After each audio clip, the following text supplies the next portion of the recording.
Falcon, amoy nakaka-joyful.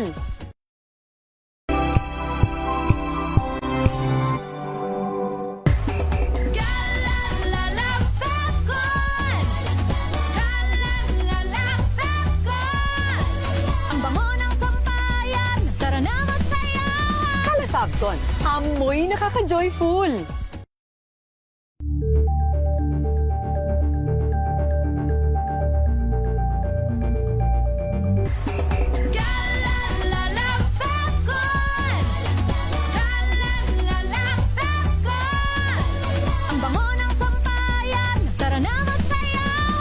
Falcon, amoy nakaka-joyful.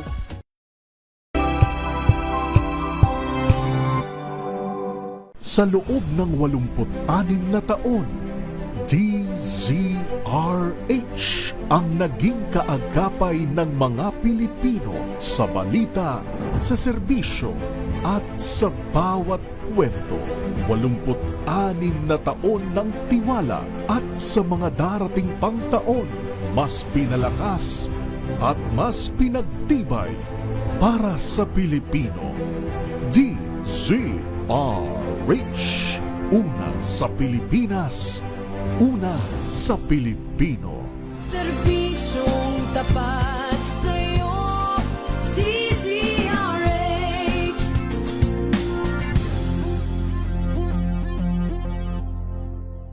Maagang usapan sa mga issue at balita kasama si Kuya Angelo Palmones sa Magandang Umaga Pilipinas mula Lunes hanggang Biyernes.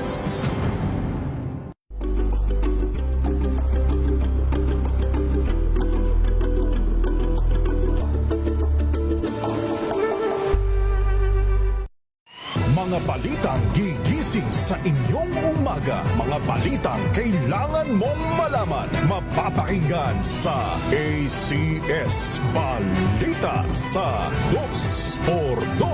Kasama sina Anthony Taberna at Jerry Baha. Lunes hanggang Biyernes.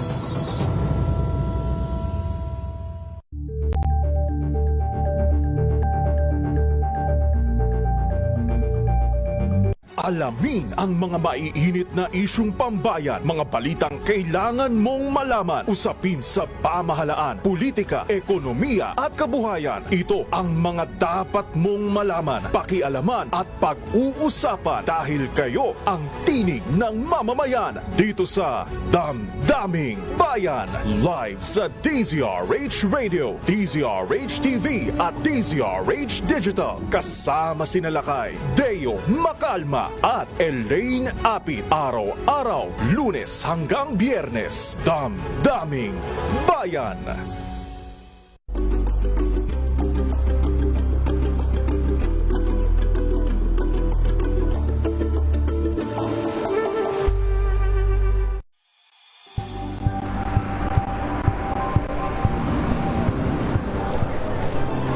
Ating mga eksperto. Dito lang sa Expert Opinion.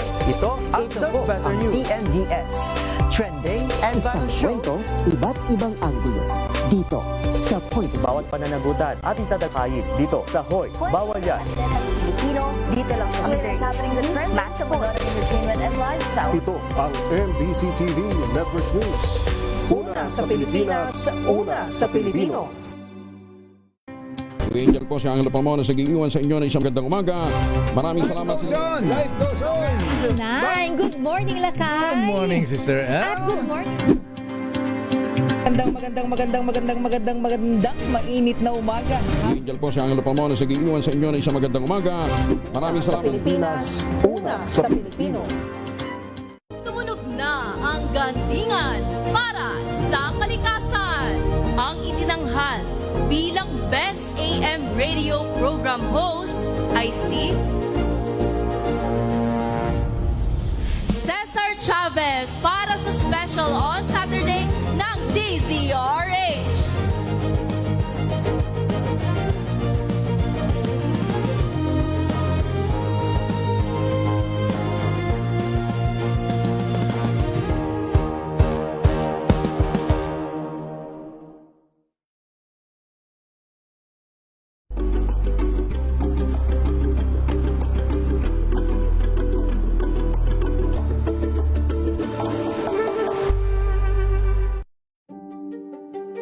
Buklatin ang mga pahina. Pakinggan ang boses ng lipunan. Tunghayan ang mga issue mula sa ibang katayuan. Nakakalungkot kasi deserve ba namin ng ganito? Na hindi nila alam kung ano talaga yung kanilang mga karapatan.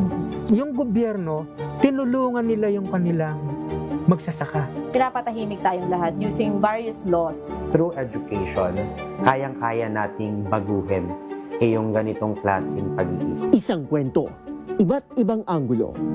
Dito, sa Point of View.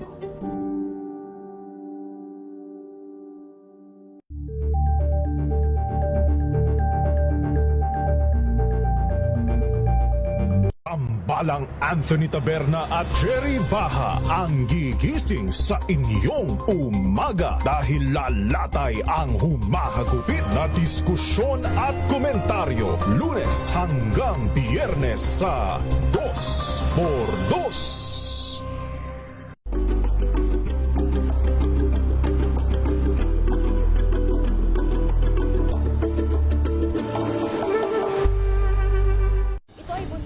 Talang 17 individual na ang kanilang naaresto.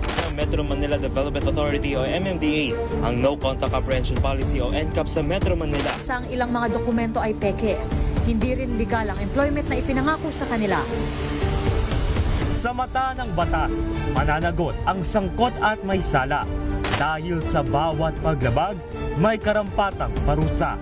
Alamin ang mga pananagutan sa likod ng mga bawal. Dito sa Hoy! Bawal Yan, tuwing Sabado, alas 11:30 ng umaga. Dito lang sa DZRH TV. Malalaman na tonight with Ray Sibayan, Kisses Habson, TNT Tomorrow's News Tonight, TNT Tomorrow's News Tonight.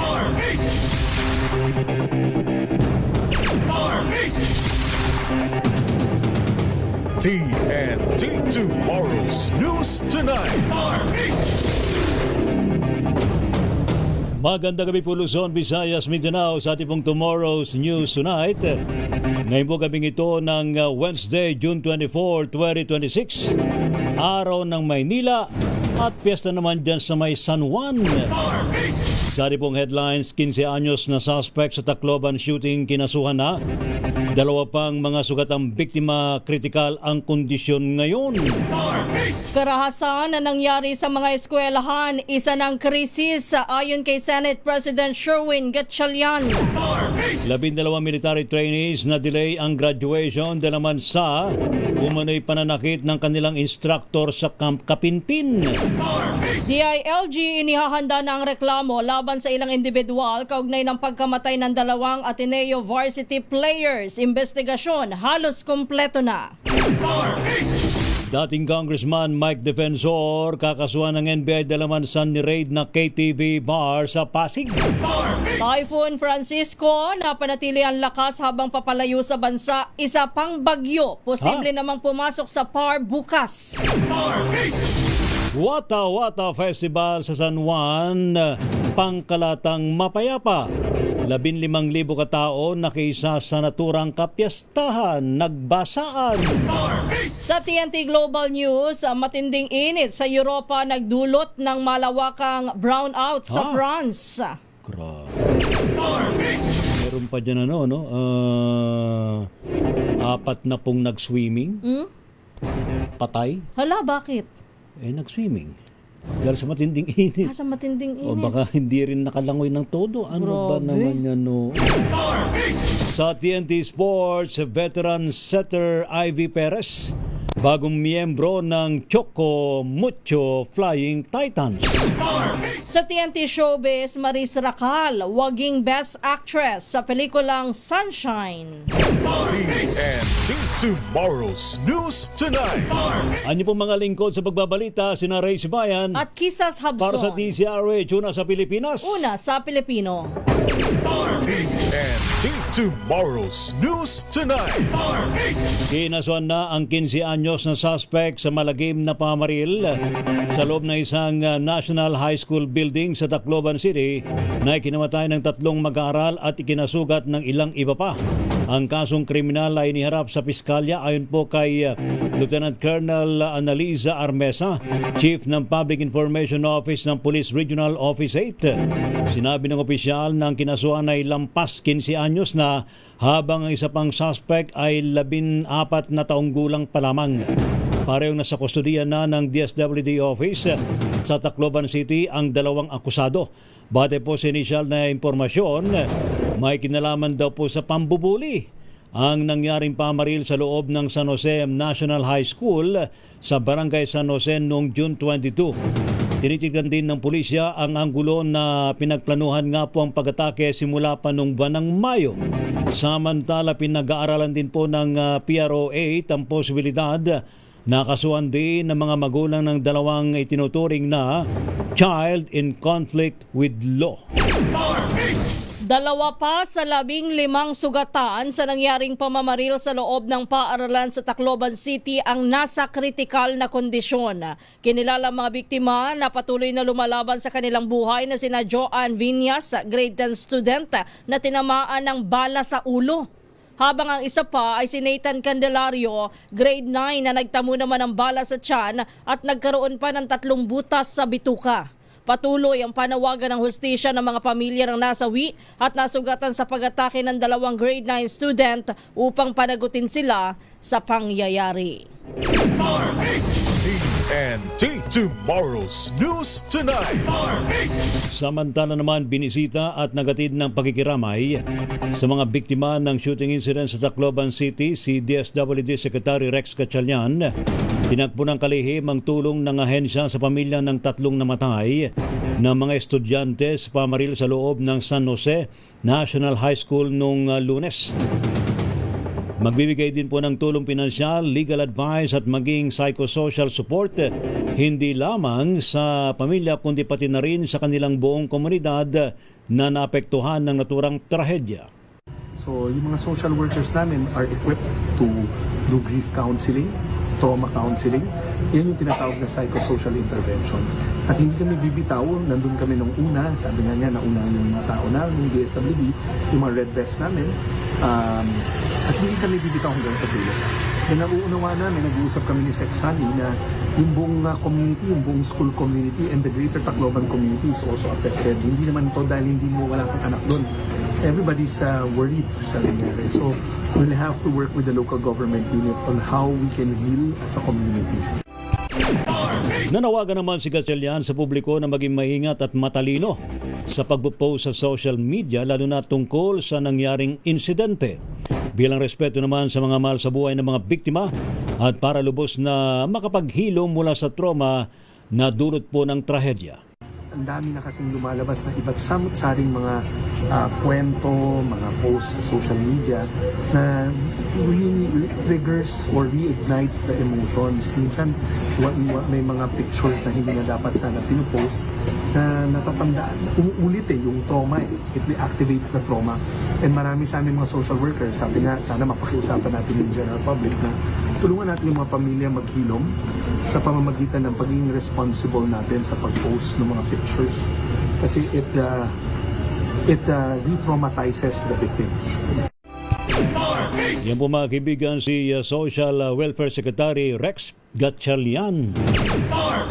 Bullying gone wrong. Ito po ang nakikitang dahilan ni DILG Secretary John Vic Remulla sa nangyaring trahedya ng walang habas na pamamaril ng 2 grade 9 students sa isang eskwelahan sa Tacloban City. Ayon kay Remulla, batay sa initial feedback ay binubuli ang 2 estudyanteng suspect at dahil dito na-impluwensyahan sila ng video games. Bunsod dito ay diniin ni Remulla na kailangang palakasin ang proteksyon ng mga mag-aaral, mapabuti pa ang school safety measures at mataguyod ang responsableng individual online man o offline.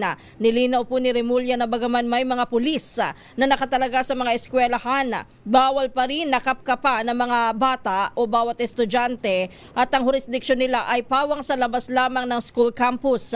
Samantala, suportado rin ni Secretary John Vic Remulla ang panukalang ibaba ang age of criminal responsibility, lalo na at may mga menor de edad na ginagamit na drug couriers dahil hindi sila maaaring kasuhan. Ito po'y nakapaloob sa Republic Act 9344 o Juvenile Justice and Welfare Act na ang mga kabataan na nasa edad 15 anyos pababa ay exempted sa criminal liability. TNT Tomorrow's News Tonight. Samantala, re-reviewin ng mga otoridad ng mga umiral na pulisya sa pagbabantay ng mga pulis sa mga eskwelahan sa bansa.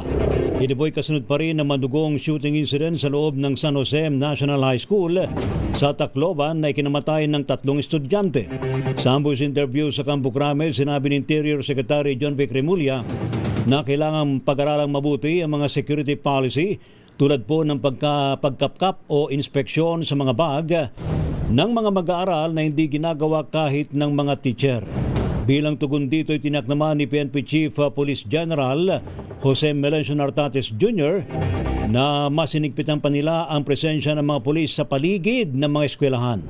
Bagaman bawal silang pumasok sa itinuturing na zones of peace, binigyan din ni Nartates na maaari namang lumahok ang PNP sa ilang pong aktibidad tulad naman ng flag raising ceremony na inasang makapagpapataas ng deterrence o maagapan ang posibleng krimen. So, tutulong tayo dyan, no? Tutulong tayo in the security of the schools, in coordination with the schools. Pero hindi namin sinasabing may kasalanan dito ang mga teacher. Kahit ang teacher naman hindi nagkakapkap sa mga estudyante.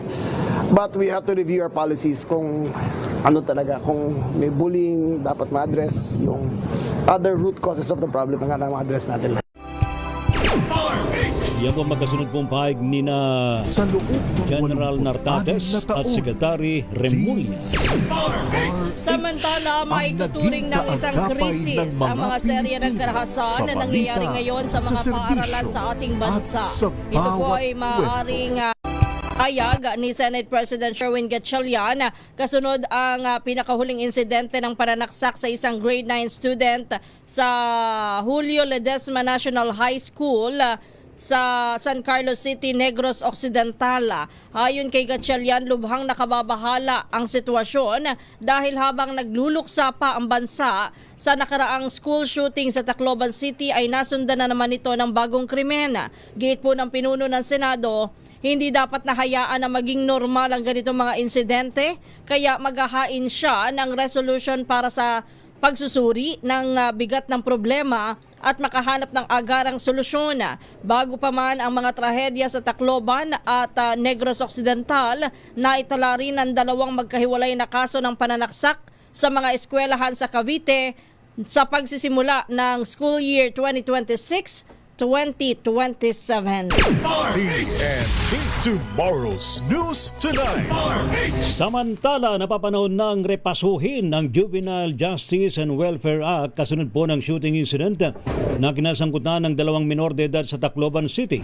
Ito na ng paniniwala ni Congressman Alfredo Garbin Jr. ng Ako Bicol Party List at co-author ng Anti-Bullying Act of 2013. Nakababahala na niyang sunod-sunod na nangyayaring krimen na kinasangkutan ng mga kabataan sa loob mismo ng mga eskwelahan na dapat ay safe space para sa mga estudyante.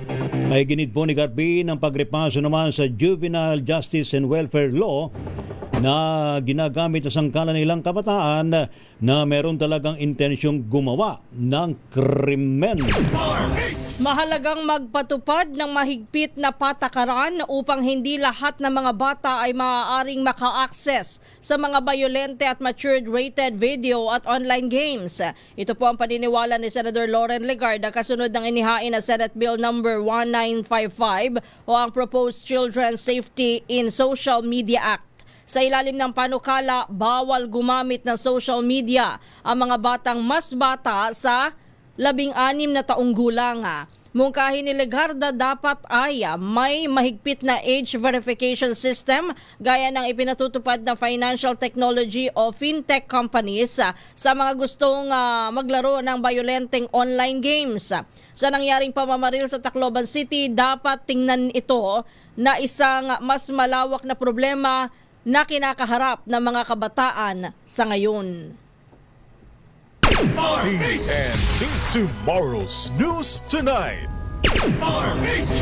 Samantala naman sa kaugnay pa rin pong balita tungkol sa nangyaring trahedya sa Tacloban. Pag-aaralan naman ng Philippine National Police kung may ugnayan nga ba ang exposure sa violent content sa mga behavior ng mga minor de edad. Ito po'y kasunod ng report na lulong umano sa larong Gorbax ang isa sa mga suspect sa nangyaring pamaril sa loob ng isang eskwelahan sa Tacloban City.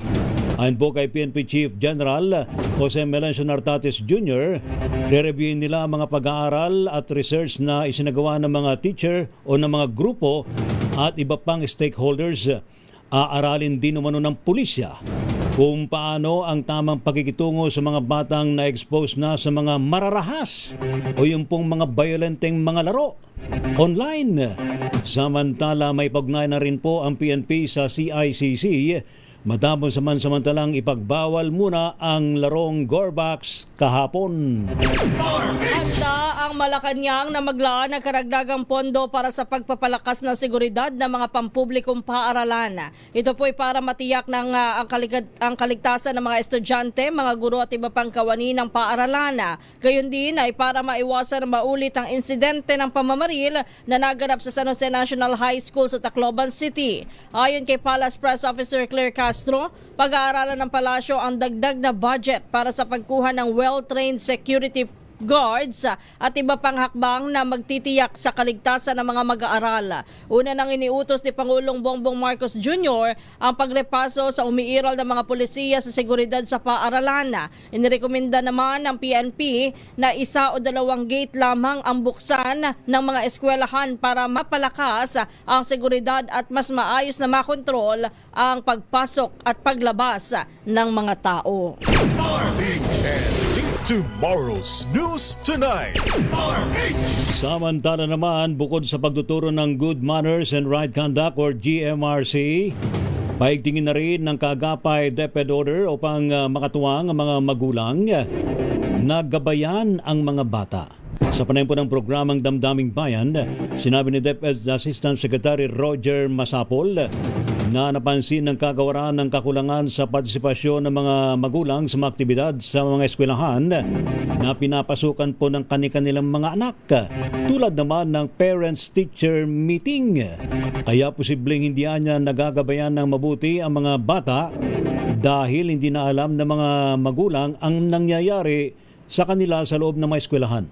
Apat na beses yung Parents Teachers Association meeting, pero ngayon po napapansin namin madalas based sa report, hindi na magulang ang pumupunta. Mga pamangkin na lang, mga kapatid, mga kakilala.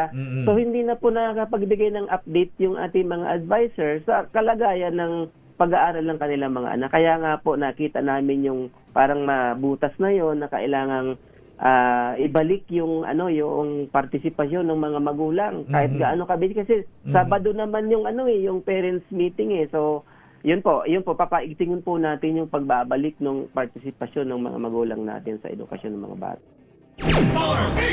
Ayon pa kay ASEC Masapol, mahalagang masapol ng mga teacher ang pagpapaliwanag sa umiiral na pulisiya ng DepEd at ng mga eskwelahan sa mga magulang.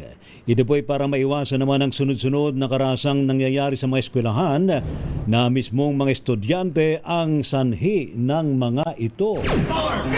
Sa iba pa nating mga balita, inihiwalay muna ang instructor ng 2nd Infantry Division Training na inakusahan ng pananakit sa ilang trainee sa loob ng Camp Kapinpin sa Tanay Rizal. Ayon kay 2nd ID spokesperson Colonel Michael Aquino, bahagi ito ng protocol habang iniimbestigahan ang naturang alegasyon. Kasunod dito ng ulat ng DZRH News na paninipa at pamamatok umano ng officer na may ranggong staff sergeant sa kasagsagan ng kanilang fellowship activity noong Lunes, June 22. Paniguro ni 2nd ID Commander Major General Demi Zagala, kanila itong iniimbestigahan at tiniyak na may mananagot na responsable sakaling mapatunayan. TNT Tomorrow's News Tonight. Standby pa rin po sa iba pang mga malalaking mga balita sa Tomorrow's News Tonight.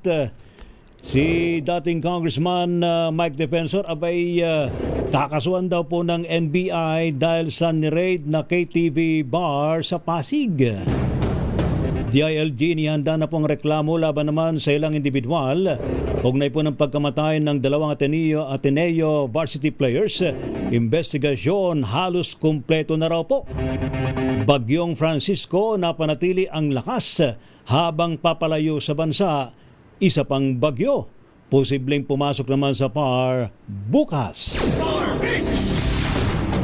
Galing ka ba rito? Sa Wata-Wata? Ay, nako. Ha? Parang bagong goli ka. Wata-Wata Festival sa San Juan. Mukhang Pero siguro, kahit siguro next year gusto ko rin pumunta para maranasan yung Wata-Wata. Pero alam mo, kahit na hindi ka sumama dyan sa Wata-Wata, ang lakas ng ulan kanina, pwede kang mabasa. Ay, umulan ba dyan? Oo, dito sa Pasay. Ang lakas pero mabilis lang. Parang Umaga. Umaga. Akala ko ngayong hapon. Wala ngayong hapon. Wala pero medyo malamig-lamig ang Kasi panahon. nung umaga, akala ko may bagyo. Oo, di ba? May mantakin mo tapos inuuga yung yung buong bahay. Ha? Ang lakas. Parang tinutuklap pa yung bubong. Ano ba naman yan? Ang lakas ng hangin. Sabi ko sa'yo, mababasa ka kahit wala ka sa Yung Wata-Wata. pala, lang pala yung storm. Thunderstorm. Parang thunderstorm lang localized. Pero yung Wata-Wata Festival, may libre pala silang tubig kanina. Ha? Dahil sa umulan. Wow. Naging naman daw ho, sabi ng pulisya, pangkalatang mapayapa. Dapat lang And of course, kanina meron namang talumpati si Yorme, Si Yorme Isko Moreno diyan sa Quirino Grandstand para naman sa ika-455 founding anniversary ng lungsod ng Maynila. Kasi ngayon ay Manila Day. Aba, congratulations din At kanina meron siyang inanunsyo na talagang higpitan pa ang mga hakbang na dapat na gawin sa mga eskwelahan para hindi maulit sa mga paaralan, lalo na sa Maynila, yung nangyari sa Tacloban.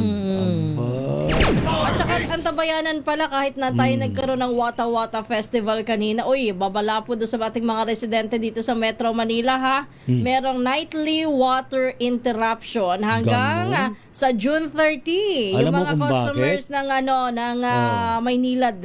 Ganon? Bakit? May mga repair ba o talagang kulang na ngayon sa supply? May babalangang pag-asa na baka raw by the end of June, mukhang nasa critical ng level ang tubig sa Angat Dam, kung saan kumukuha dyan ng tubig ang Metro Manila. Ano ba naman yan? Sana naman madagdagan ang mga pag-ulan. Ano po? Sa ating pong TNT Global News, matinding init sa Europa, nagdulot daw po ng malawakang brownout sa bansang Pransya. Pilipinas ang oras, alas 9:32 ng gabi. Ang balitang yan ay hatid sa inyo ng Daniel. Hello, Washi! Laundry day na naman! Yay! Anong meron? Mancha ng chocolate, putik, may libag pa! Kaya natin yan! With Pride Washing Machine Detergent, may triple stain-away formula. Tanggal ang makapit, madikit, at madupit na dumit mancha. Kaya easy-easy ang labada. Mula noon hanggang ngayon! All you need is pride! All you need is pride! ACS. Maulan man, no worries na amoy kulong ang damit. Charm Fab Con. Bangong kumakabloom. Tanggal amoy kulong sa bango ng Charm. Kaya gamit ko, Charm Fab Con with Bloom Fresh technology. Kills 99.9% of kulob-causing bacteria. May aroma burst pa of thousands of flowers and berries. Ang sampay sa loob, no amoy kulob. Bangong kumakabloom sa Charm. Charm Fab Con. ACS. Tinesting, sinuri, siniyasan. Ang resulta, super effective ang Shield sa pagpatay ng bakterya at virus. Shield Antibacterial Soap. Believe ang mga eksperto sa Philippine Nurses Association. At si Mami. Tiwala ako sa Shield. Shield Antibacterial Soap. Napatunayang mabisa. Ang mga nurse, tiwala. ACS.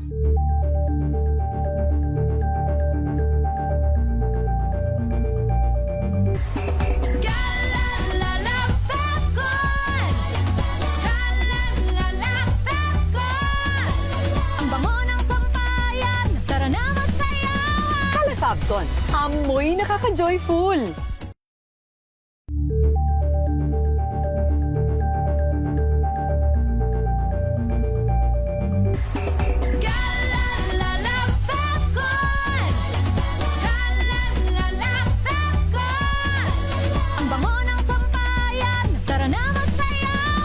Fabcon, amoy nakaka-joyful.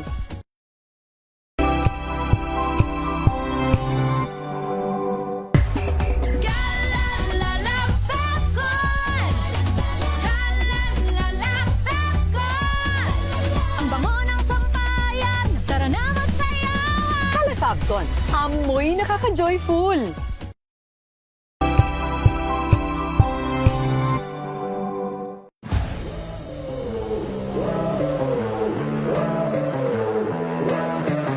Nakarinig lang ako ng bola sa court, takbo na ako dun sa... Sobrang grateful ko nung time na yon. Dream come true para sa akin. So sa isip ko lang nun, di ko to sasayangin. Dream ko to eh. Tapos yun na din, nakakatulong na ako sa family ko. Kasi ako lang din yung breadwinner eh. Ako yung panganay. Tapos nasa college pa yung mga kapatid ko. Yun ang tulong-tulong lang din sa kanila. Pero ngayong conference, yun na, mas dodoblehin pa namin ang trabaho namin. Hi, I'm JB Bahio from NLEX Road Warriors. Panoorin ang aking interview sa Matchpoint. Mabuhay ang atletang Pilipino.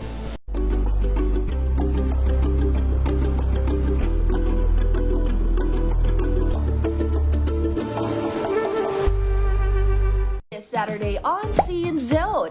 Chikahan with indie darling Clara Benin at rewind din tayo sa Senti Feels na hatid ng kanyang Really Got Me Thinking concert.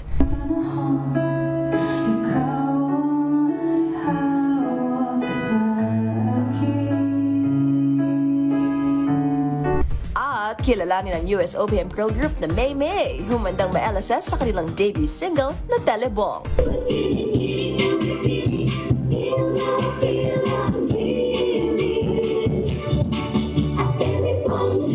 Alas 12 ng tanghali, dito lang sa DZRH TV.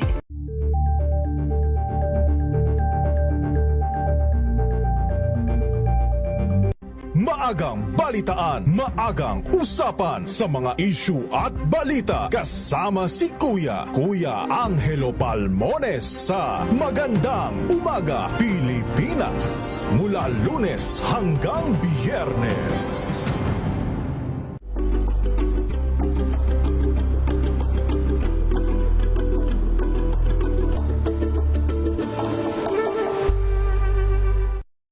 Mga balitang gigising sa inyong umaga. Mga balitang kailangan mong malaman. Mapapakinggan sa ACS Balita sa 2x2. Kasama sina Anthony Taberna at Jerry Baha. Lunes hanggang Biyernes. Samahan niyo po ako hanggang 7:13 gabi. DZRH Usapang Liga. Magandang gabi Pilipinas, Metro and Mega Manila, nas extension sa DZRH at RHT. Naray si Mayan. At Kisses Hubson. Para sa DZRH, una sa Pilipinas. Una sa Pilipino. Alamin ang mga maiinit na isyung pambayan, mga balitang kailangan mong malaman, usapin sa pamahalaan, politika, ekonomiya at kabuhayan. Ito ang mga dapat mong malaman, pakialaman at pag-uusapan dahil kayo ang tinig ng mamamayan dito sa Damdaming Bayan. Live sa DZRH Radio, DZRH TV at DZRH Digital. Kasama sina Lakay, Deo Macalma at Elaine Apit. Araw-araw, Lunes hanggang Biyernes. Damdaming Bayan.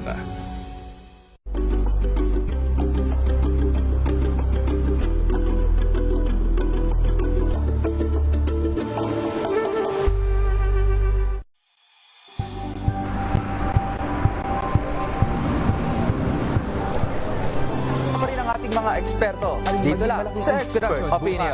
Ito ang Better News. TNVS, trending and isang kwento, iba't ibang anggulo. Dito sa Point. Bawat pananagutan ating tatalakayin dito sa Hoy. Bawal yan. Pilipino, dito lang sa DZRH, matchable entertainment and lifestyle. Ito ang NBC TV Network News. Una sa Pilipinas, una sa Pilipino. TNT Tomorrow's News Tonight. Ang nyo pa rin mga lingkod sa pagbabalita, sina Ray Sibayan. At Kisas Habso. Para sa DZRH, una sa Pilipinas. Una sa Pilipino. TNT Tomorrow's News Tonight.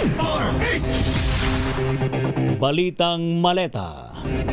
Maleta ng pera na ipinadeliver daw po ni dating Congressman Zaldico. Aba, itinanggi mismo ni Senador Chis Escudero. Ibalita mo nga yan, RH28, Lakay Raymond at Paz, Lakay Raymond. Pinasinungalingan ni Senador Francis Chis Escudero na kabilang siya sa mga tumanggap ng mali-maletang pera mula kay dating Ako Bicol Party List Representative Zaldico na dineliver ng 18 dati umano niyang bodyguards. Sabi ni Escudero, wala itong katotohanan dahil matagal na silang magkagalit ni dating Congressman Zaldico. Mali din umano ang address na binanggit ng mga dating bodyguards kung saan sila naghatid ng maleta ng pera. Giit ni Escudero, bahagi lang ng maruming politika ang pagkadawit niya sa isyu ng maleta. Isinama lang siya sa listahan ng tumiwalag siya at sumipot sa sesyon ng Senado noong June 3, kaya't nagkaroon ng bagong majority block at napatalsik bilang Senate President si Senador Alan Peter Cayetano.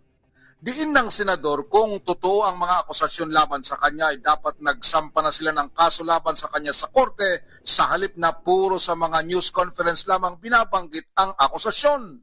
Sa kabila nito'y walang balak si Escudero na dagdagan pa ang mga kaso na kinakarap ng 18 dating bodyguards na naghatid umano sa kanya ng pera mula kay Zaldico.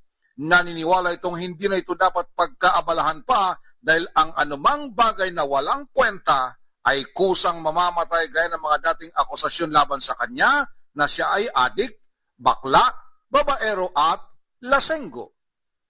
Ito si RH28 Raymond Dadpas para sa DZRH, una sa Pilipinas, una sa Pilipino.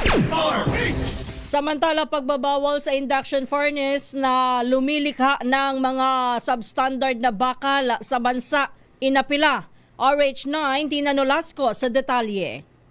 Nanawagan ang mga stakeholder ng steel bar industry sa pamahalaan na solusyonan ng talamak na substandard na bakal sa bansa upang makaiwas sa mas malalang trahedya sa panahon ng kalamidad o lindol. Kasunod ito ng magnitude 7.8 na lindol na yumanig sa Mindanao na nagdulot ng pagguho at pagkasira ng mga infrastruktura. Sa kapihan sa Manila Bay, umapila si Dr. Jesus Lim Aranza, Chairman Emeritus ng Federation of the Philippines Industry, kay Pangulong Bongbong Marcos na solusyonan at ipagbawal na ang induction furnace na nagtutunaw ng mga scrap na bakal para makabuo ng panibagong mga produktong bakal. Ito ay gumagamit ng electromagnetic induction para magpainit at magtunaw ng steel scrap, pig iron at ferroalloys. Ayon kay Aranza, inayawan na nga ng China ang paggamit ng induction pero hindi niya maunawaan kung bakit ginagamit pa rin sa Pilipinas hanggang ngayon at sa kasalukuyan may 28 planta pa niya ng induction furnace sa bansa. Paliwanag nito, hindi kasi pulido ang pagkakagawa sa mga bakal na mula sa induction furnace kaya maituturing na substandard at hindi pwedeng gamitin sa mga malakihang gusali. Ayon naman kay Philippine Iron and Steel Institute President Ronald Magsaho, ang mga bakal ay may mga bagong standard na sinusunod na pinirmahan nitong 2026 ng Bureau of Standards ngunit hindi lang na ipatutupad. Ito si RH19 na Nolasco para sa DZRH, una sa Pilipinas, una sa Pilipino. Thank you, maraming salamat, Miss Tina Nolasco. Samantala naman, Maynila abay bubuo daw po ng Community Safety Task Force para manatiling ligtas sa mga eskwelahan. Ating lamin detalye sa report ni RH27 Noche Kakas, Noche. Lakay Ray at Kises, nilagdaan na ni Manila Mayor Francisco Isko Moreno Dumagoso ang Executive Order Number 29 Series of 2026 na lumilikha ng Manila School and Community Safety Task Force.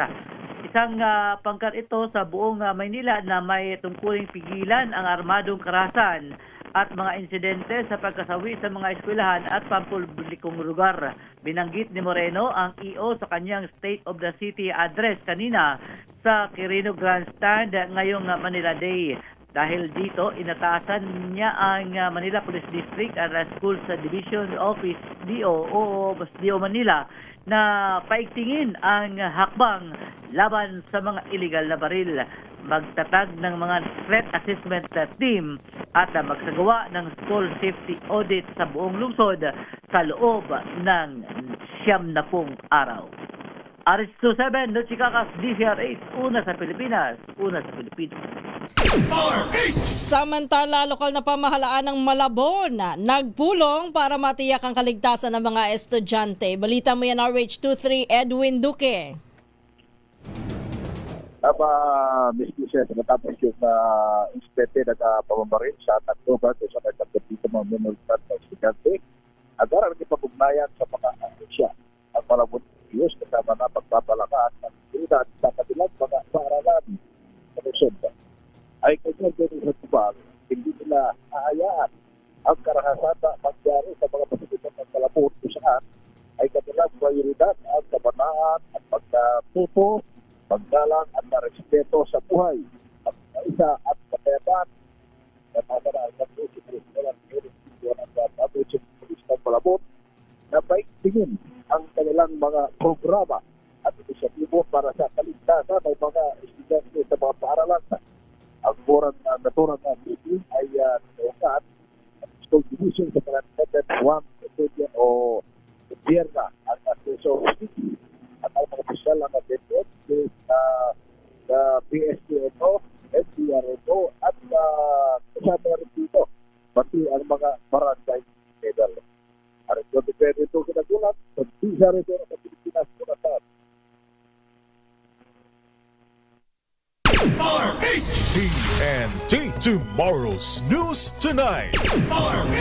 Samantala naman, MMDA nagpaalala po sa mga tindahan na malapit sa mga eskwelahan na bawal magtinda ng vape at sigarilyo sa mga kabataan. Ibalita mo nga yan, Ka Federico Manalili, Ka Feds.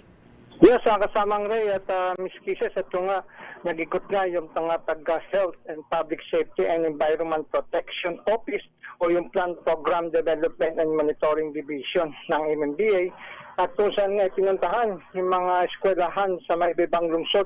Yung mga malapit at halos sa 200 meters away lamang ang layo sa mga eskwelahan ay nilang pinuntahan at inisa-isa nga ng mga kawani ng MMDA ng Department of Health, ang Health Division nila ang pinuntahan nga itong mga lungsod ng Quezon City, lungsod ng Quezon at ang Quezon City, Manila City, Pasig City at Pasay City at ganoon din ang Caloocan City kung saan ay mula nung Lunes Hunyo 22 hanggang Martes ng Hunyo 23 para ipagbigay alam nga patungkol sa pinagbabawal ng pagbebenta ng mga sigarilyo at vape, partikular sa mga estudyante at mga kabataan na bumibili at kanilang pinagbabawal. At nag-ikot din at namahagi ng flyer at nagdikit nga ng mga sticker ng signage ng MMDA patungkol sa pinagbabawal na pagbebenta nga ng sigarilyo sa mga minoridad bilang paalala sa mga ito,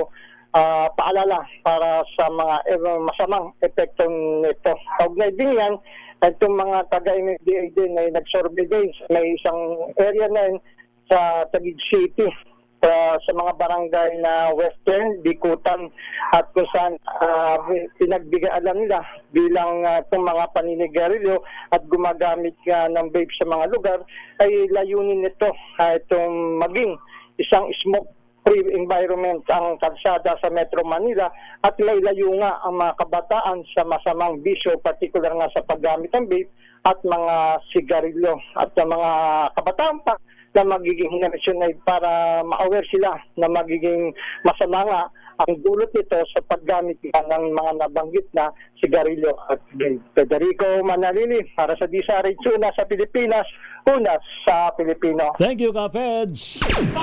TNT Tomorrow's News Tonight. Sa atin pa rin po mga balita, 12 sa 200 bagong CAFGO Active Auxiliary ang hindi nakasama sa kanilang graduation sa Tanay Rizal ngayong pong araw na ito. Ito po ay habang inimbestigahan ng 2nd Infantry Division ng aligasyong pananakit ng isang training instructor sa loob ng kanilang barak sa Camp Kapinpin noong June 22. Unang inireport ng DZRH News ang paninipa at pamamatok umano ng officer na may ranggong staff sergeant sa kasagsagan ng fellowship activities sa Division Training School. Lumapit sa impila ng isa sa mga biktimang ayaw munang magpapangalan dahil sa takot na mabalikan ng inakusahan. Anbo kay Colonel Michael Aquino, tagapagsalita ng 2nd Infantry Division, bahagi ng protocol ang i-delay muna sa pag-graduate ang sinasabing mga biktima habang in-isolate naman o inhiwalay naman ang inakusang instructor. Protocol kasi yun pag may mga investigation is nakuhold muna.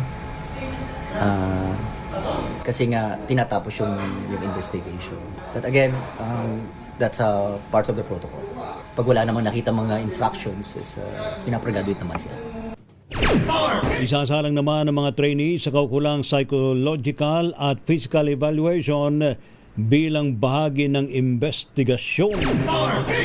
Samantala, sa iba pa nating mga balita, nakatakdang magsampa ng mga kaso ang Department of Interior and Local Government laban sa mga individual na umano'y may pananagutan sa pagkamatay ng Ateneo basketball players na sina Rene Baterbonia at Divine Adili. Ayon kay DILG Secretary John Vic Remulla, halos tapos na ang investigasyon at nakumpleto na ng mga otoridad ang malaking bahagi ng case build-up kaugnay ng insidente ng pagkalunod ng dalawang manlalaro sa Aurora noong June 8, 2026. Sinabi ni Remulla na aabot sa halos 100 katao ang kanilang nakapanayam at mahigit 1,200 pahina ng mga testimonya ang kanilang sinuri.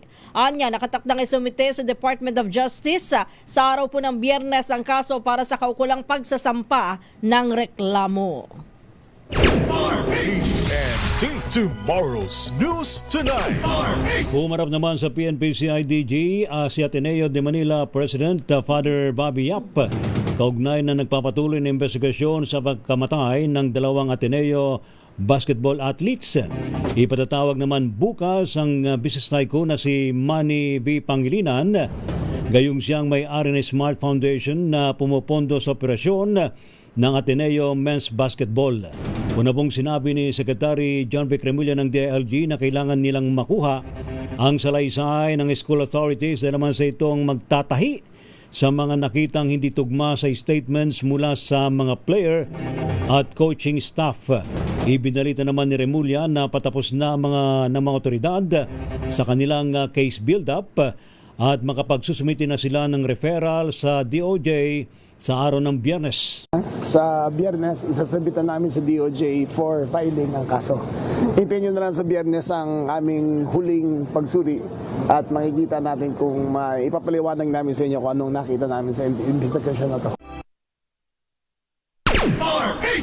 Samantala, kakasuhan ng National Bureau of Investigation si dating Congressman Mike Defensor kaugnay ng ni-raid na KTV bar sa hotel sa Pasig City noong Abril. Ayon kay NBI Director Melvin Matibag, kasong human trafficking ang ihaharap laban kay Defensor sa Prosecutor's Office sa Biyernes. Sinabi ng opisyal, hindi may kakaila ni Defensor ang papel sa krimen dahil ang ni-raid na establishmento ay nakapangalan sa kanyang asawa at anak. Nauna nang ipinagharap ng kasong Anti-Trafficking in Persons Act at paglabag sa Dangerous Drugs Act ang mag-ina ni Defensor. April 21 ang salakayin ng NBI ang Chicago Family KTV at ang Blue Hotel sa Ortigas, Pasig na nagresulta ng pagkakaligtas ng 54 na kababaihan na ginagamit umano bilang sex workers sa naturang establishmento. Natagpuan din umano sa isa sa hotel rooms ang drug paraphernalia at suspected illegal drugs. Bantay sarado ng Pag-asa ang Tropical Storm Higos na nasa labas pa rin ng PAR habang napanatili naman ang kanyang lakas malapit sa Guam. Ayon po sa Pag-asa Weather Bureau, huling namadaan ang sentro ng bagyo sa layong 2,000 kilometro silangan ng Central Luzon. Taglay po nito ang pinakamalakas na hangin na 65 kilometro bawat oras malapit sa gitna Bugso ng hangin abot naman sa 80 km bawat oras habang kumikilos pakanluran hilagang kanluran sa bilis na 20 km bawat oras. Inasapong papasok sa PAR ang naturang bagyo bukas ng gabi Huwebes at tatawagin sa lokal na pangalang Gardo bago tuluyang lumabas sa Biyernes ng umaga o hapon. Samantala, patuloy naman ang paghina ng Typhoon Francisco habang kumikilos pahilaga sa bahagi ng Philippine Sea. Ayon sa Pag-asa, huling namataan ang sentro ng bagyo sa layong 320 kilometro sa silangan-hilaga-silangan ng Itbayat, Batanes. Taglay na lamang nito lakas ng hangin na 130 kilometro bawat oras malapit sa gitna at bugso na umaabot sa hanggang 160 kilometro bawat oras. Inaasahan pong lalabas na ng PAR ang bagyo bukas ng hapon o gabi patungo sa timog na bahagi ng Japan. Samantala, natili namang naging pangkalatang mapayapa, maayos ang pagdiriwang daw po ng Wata Wata Festival sa may San Juan City. Ayon po sa Eastern Police District, mabot daw po sa 15,000 katao ang nakiisa sa kapiyastahan ni San Juan Bautista. Nanguna po rito si San Juan City Mayor Francis Zamora habang nagsilbi namang host ng programa ang veteranang DJ ng Love Radio na si Miss Nicole Hiala. Ito na ang ikalawang taon ng Wata Wata Festival kung saan may umiiral ng designated na basaan zone. Ipinatupad ito noong 2025 para maprotektahan naman ang iba pang sibilyan sa lungsod na hindi naman kalahok sa pagdiriwang ng Wata Wata Festival. TNT Top News Trending Worldwide. Sa TNT Global News, matinding init sa Europa. Nagdulot daw po ng malawakang brownout sa France. Ibalita mo yan, Wina Pearl Hesoro. Nawala ng kuryente ang libu-libong kabahayan sa hilagang bahagi ng France ngayong Miyerkules matapos magkaroon ng problema ang isang transformer kasabay ng matinding heatwave na nararanasan sa malaking bahagi ng Europa. Ayon sa mga otoridad, inuuna ang pagpapanumbalik ng supply ng kuryente sa mga ospital, healthcare centers at iba pang mahalagang pasilidad sa France. Sinabi naman ng mga opisyal na aksidente ang naging sanhi ng pagkawala ng kuryente at may kaugnayan ito sa matinding init ng panahon. Dahil sa matinding init, napilitang magsara ang ilang paaralan at mga tourist sites sa Europa at nagkaroon din ng aberya sa transportasyon at pagbabago sa oras ng trabaho ng mga manggagawa upang maiwasan ang matinding sikat ng araw. Samantala, sa United Kingdom, naglabas ang mga otoridad ng Red Heat Alert dahil sa banta ng matinding init sa kalusugan. Sa Italy naman, isinailalim sa pinakamataas na heat alert ang 60 na lungsod, kabilang dito ang Rome, Milan at Florence. Posible umanong umabot sa higit 40 degrees Celsius ang temperatura sa ilang lugar sa mga susunod na araw. Para sa TNT Global News, ito si Wina Prelasoro ng DZRH. Una sa Pilipinas, una sa Pilipino. Salamat, Miss Wina Pearl Hesoro. TNT Sports and Games. Sa ating sports mga kaibigan, veteran setter Ivy Perez, bagong miyembro daw po ng Choco Mucho Flying Titans. Ibalita mo nga yan, Kyle Bulyas.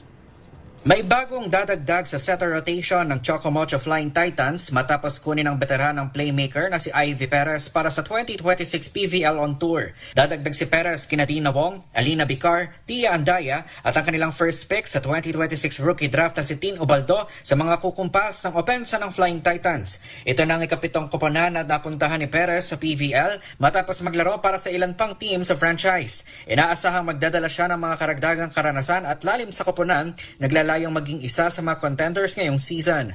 Sisimulan ng Choco Mucho ang kampanya nito sa PVL on Tour sa July 11 kung saan makakaharap nila ang Zeus Coffee Thunderbolts sa Batangas City.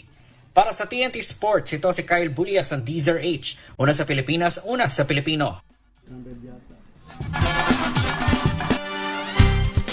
Sa atin namang showbiz, si Maris Racal, waging Best Actress sa pelikulang Sunshine. Ibalita mo yan, Don Carlos. Wagis sa kanyang kauna-unang Best Actress Award ang aktres na si Maris Racal para sa kanyang pelikulang Sunshine. Nagmula ang Recognition Award sa Society of Filipino Film Reviewers. Ayon kay Maris, itinuturing niya ito bilang special na pagkilala sa kanyang trabaho sa mundo ng showbiz. Ang pelikulang Sunshine na dinirect ni Antoinette Hadaone noong 2024 ay una ng umani ng parangal mula sa iba't ibang award-giving body, mapa-local man o international.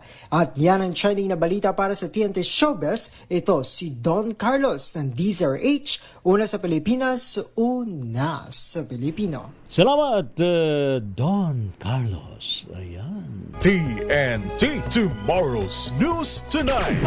Salamat po sa matumutok po sa ating balitaan sa Tomorrow's News Tonight. Aba, nabuhay si Ian Dennis Pedro. Magandang gabi sa iyo. Good evening. Tsaka kay Ma'am Kay. Yan, Ma'am Kay.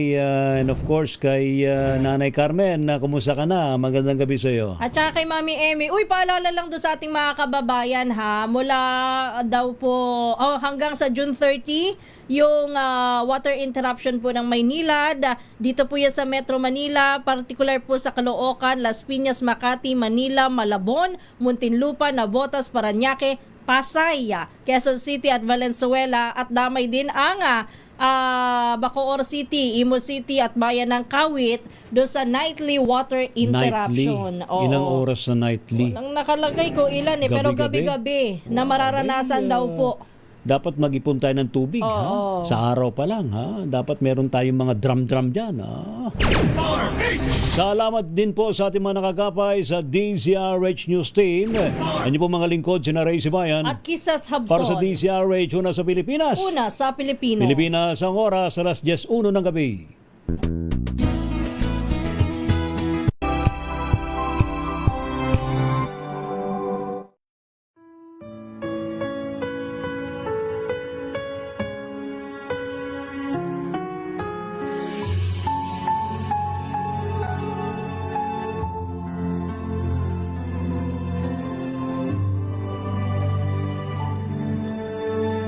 Ito ang oras ng panalangin.